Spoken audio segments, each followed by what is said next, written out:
Hello বন্ধুরা, সবাই কেমন আছো? আশা করি খুব ভালো আছো। আমিও খুব ভালো আছি। Welcome to Koel kitchen. এসে গেছি আজকে রান্নাবান্না নিয়ে।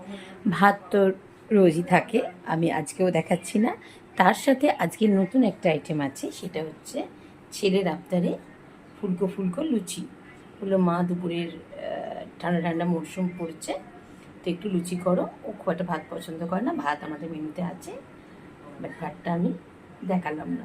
চলো, সেকেন্ড আছে, এটা হচ্ছে ফুলকপি, বিট, কড়াইশুঁটি, শিম, বেগুন দিয়ে ফুলকপি চচ্চড়ি, মিষ্টি মিষ্টি। এইটা এটা কি বন্ধুরা গেস করতে পারছো? এটা হচ্ছে বেবিকর্ন, চিলি বেবিকর্ন। এটা একটু অন্যরকম আইটেম আজকে।